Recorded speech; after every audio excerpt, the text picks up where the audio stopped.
Hi everybody, DUGROZ here with DUGROZ Reports. Welcome to another episode of Frugal Points, where I drive in my car and talk to you about the philosophical side of points and miles. Today I'm going to react to all the rumors and leaks around the changes coming to the Chase Sapphire Reserve, and then I'm going to put that in context kind of with my wallet and travel style as a whole. So the first part will be intensely practical, or at least a little bit practical, and then we will shift into the philosophical side of things. Before I dive in though, for those of you who may have stumbled into this video, on this particular channel, I talk about finding epic value, including but not limited to points and miles for the average American. I'm just a middle-aged dad who likes to travel sometimes by myself and sometimes with my wife and sometimes with my family. If that sounds interesting to you, please click the like button and subscribe to the channel. Let's dive in.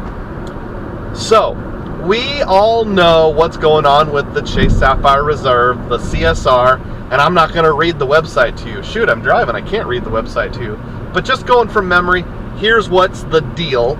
So, a month ago-ish, rumors came out from possibly an employee who leaked a couple screenshots that there's going to be changes to the Chase Sapphire Reserve. There was a magazine article that came out with an advertisement that stopped mentioning the 3X on general travel. There were advertisements in the train station in New York City or Amtrak or whatever that there's these same changes coming. Rumor has it the Amtrak depot in Ottumwa, Iowa was just plastered with information on the CSR yesterday. We've dispatched Mr. Roz to the scene to check that out. We'll report back when he's ready to give us more information. I digress. And then today, early this morning, there was a leak on the Chase website where they briefly published, either as part of an accident or an update they had to push through to make sure the IT was working, a comparison between the CSR and the CSP. So now it's pretty much all but verified that these changes are going to happen very soon. The train station advertisement said coming this summer, so it should be right around the corner. All right, there's the general idea in case you've been under a rock for a day or two. Okay, so 8X on travel in the portal for all travel in the portal, not just hotels and rental cars. That would include flights. That sounds pretty good. Doesn't affect me a whole lot because I'm not paying cash for all that many things in the portal. And also the portal in general. If you watched last Saturday's live stream, I basically bashed the Chase portal for having ludicrously inflated prices. Not so much on flights, I'm not sure about rental cars, but definitely on hotels. I mean, we were talking inflations of 7%, 15%, sometimes 25%, meaning if you had a Sapphire Preferred, the 1.25x bump up would become almost pointless. So, okay, I don't really care about the portal, so the 10X versus 8X, I don't want to say I don't care, but I don't care much. So, I'm not even going to really take that into consideration. Flights and hotels booked directly going from 3X to 4X. Great. Again, this doesn't really impact me because the sheer volume of cash travel, like paying directly cash using my CSR, is going to be minuscule. Now, putting lots of pieces together, everybody's thinking, yeah, so flights and hotels are going from 3X to 4X, but miscellaneous travel like cruises, ferries, taxis, subways, Ubers, that's all going down to 1X. And I agree, it does kind of appear that that's the case. I feel like there's just a collective coronary happening that's a bit of an overreaction to that. Like, those of us in the community, don't you have other cards that can take care of that? Like, first of all, no. First of all, don't you have a 2% everywhere, 2X everywhere card? So how much ferry and subway and Uber travel are you doing? If you're like me, not enough to even make a substantial difference. Just take your Venture X, take your Wells Fargo Signify, whatever, put it at 2X. If you are a little luckier and you've got a Wells Fargo Autograph, super, 3X. If you've got, if you're like, I don't know, you have a commuter job where you commute from Syracuse to New York City daily, and you pay a truckload of tolls, well, by gum, you should probably have the Amex Green or something like that. So, you know, make arrangements, people. Again, the 3X down to 1X, I don't care. I know a lot of you probably do, so I apologize if I got a little too salty, but that's me. All I can do is apply it to myself, really, and try to have sympathy, I guess. But anyhow, the main thing that's kind of a punch in the face is the increased annual fee. It's going from $550 up to, is it $700 or $800? I can't remember. It's one of those, $700 or $800. Okay, they're going to tell us there's going to be credits and coupons to offset that, but I'm like, man, I can't afford to save this much money. So, you know, here's where we get philosophical. So, the two main cards that I rely on for lounge access right now are the CSR and the Venture X. And for someone who relies on those two cards, this has not been a good month. We all know the Venture X just popped their whole lounge thing, and I'll give them props for at least announcing it several months in advance, you know, 3/4 of a year. But starting in February of next year, if I want to get my wife and 2 kids into the lounge, I'm going to have to pay $125 for her and at least $50 for the 2 kids, depending on which lounge it is. So we're talking an extra $175. Now, if I want to do that twice in a year, that's going to go up to an extra $225. You know, once they're over the age of 18, well, now we're talking close to $300. I don't have a calculator in front of me. I apologize if the sun is in your eyes here. So, yeah, that kind of stinks. And then the CSR and the CSR's lounge access. So I'm going to be paying $800, not counting the authorized user fee, which I don't remember. Is that going up? I think it is. Well, even if it's not, $950. Okay, what else do I like about the Chase Sapphire Reserve? The things I really like is the kind of plan B to book things through the portal. Now, until recently, I would say anything in the portal. But now I know what a rip-off hotels are. I'm like, no, not hotels. Okay, I like it as a plan B to book flights in the portal.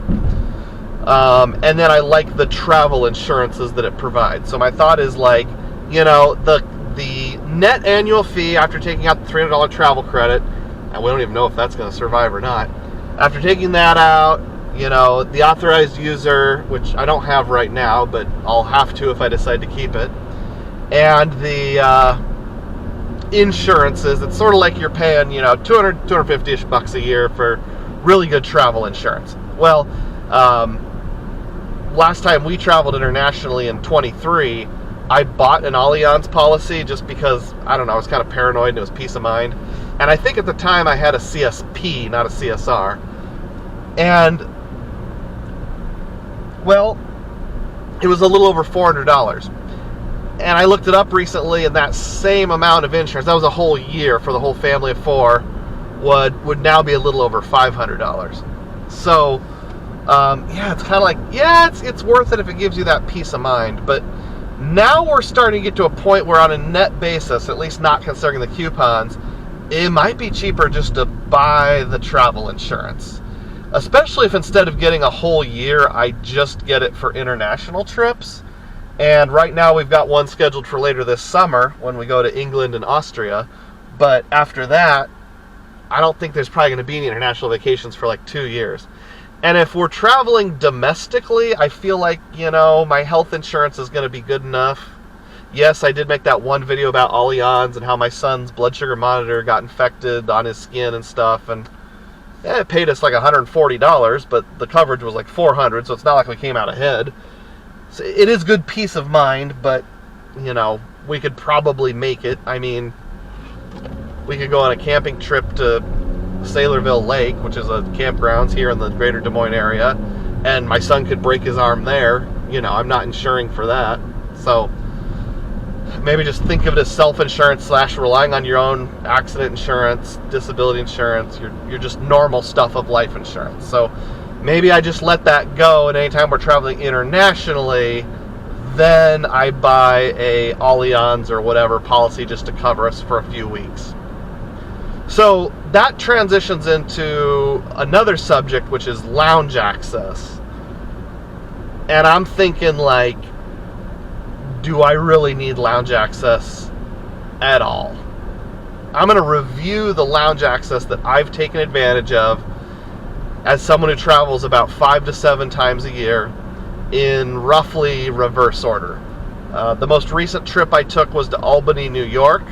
The only lounge that I was able to access was the Sapphire Lounge at LaGuardia, and I had to change terminals, and changing terminals caused me to get on a bus outside, and getting on a bus outside caused me to get on the wrong bus, and I missed my connection, so I had to take a dreaded double layover to make up for it. If I wasn't a YouTuber, I would have just skipped the lounge, so I don't even know that we can count that one. So no lounge access functionally on that trip. Go back to the trip before that. I went to Springfield, Illinois. Very short flight from Des Moines to St. Louis. On the way back, there was a Priority Pass lounge in the St. Louis airport called Wingtips. Man, it was a cookie and a sad salad bar. I mean, it was a place to go and lay my head for a minute or two, but honestly, it wasn't anything to write home about. No hot food. Yeah, it was lame. So that maybe counts a little. I was able to get some water for free and use a private bathroom. I'll count that for something, but not much. The trip before that would have been last year's Creator Meetup in New Orleans. And on that trip, nothing on the way there. I had a layover in Minneapolis and didn't have enough time to go into a lounge. On the way home, I tried to access the Priority Pass lounge in New Orleans, and I was put on a wait list, and I was on the wait list for like an hour, never got in. So that doesn't count. I did get Capital One lounge access in Denver on my way back. But since it was just me all by myself, even if the new rules were in effect, I would still have access to that because I have a Venture X for other reasons. I'm probably keeping it, even if my wife doesn't pay the $125 off user fee, even if my kids aren't with me. So solo travel with the Venture X, I'm still covered. And then, let's see, the vacation before that was Washington, D.C. We flew directly from Des Moines to Reagan National, and Reagan doesn't have a Priority Pass lounge, so that doesn't even matter. Now, I did use Priority Pass restaurants. They had one at the time with my U.S. Bank Altitude Reserve. Well, I'm not getting rid of that, I've heard that restaurant went out of business, although I can't verify. But yeah, 4 free meals on the way out, 4 free meals on the way back. It was pretty sweet. So that wouldn't really change my behavior in any way. So before that, West Virginia, flew in. Okay, I did visit the Sapphire Lounge in New York City without having to have a weird layover on that trip.